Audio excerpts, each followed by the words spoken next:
one of your signature policies that wouldn't hit most people is a wealth tax, an annual tax on people's assets above 10 million. Can you tell our audience how much you think that would raise a year? So the estimates that have come out from the TUC and a group called Patriotic Millionaires, who are a group of millionaires saying taxes more, look between 15 to 25 billion pounds a year. OK. Wealth taxes, as you know, have been tried in many other European countries similar to the UK. Spain has a wealth tax, which is quite similar to your proposal. Do you happen to know how much they raised in a year from their wealth tax? No, I don't, but no. I'm hoping you can tell me. Yeah, no, it's not a trick question. It's just interesting. It's about 3 billion euros, which is about £2.5 billion. That's in Spain. That is such a long way from your 15 to 25 billion a year.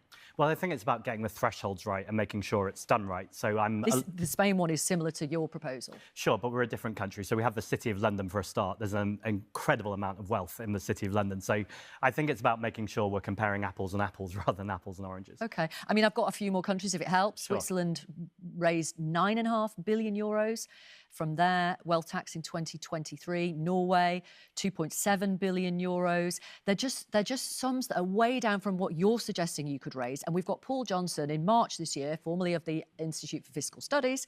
No country in the world has ever successfully had a wealth tax that raised serious money. That's what I'm questioning.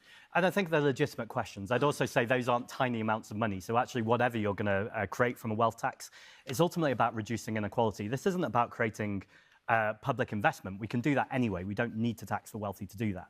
This is ultimately about tackling the deep inequality in our society. In terms of Paul Johnson and the IFS, they very much look to protect and maintain the status quo. And what I would say is the status quo, the economy is not working for almost anyone at the moment, unless you're in that top 1% right. Don't you of the wealthiest. The IFS are independent? They are independent, but there's been reports just last week around their connection with Barclays and some of the things that they've been saying. I think it's legitimate to question economists, no matter where they come from. Sure.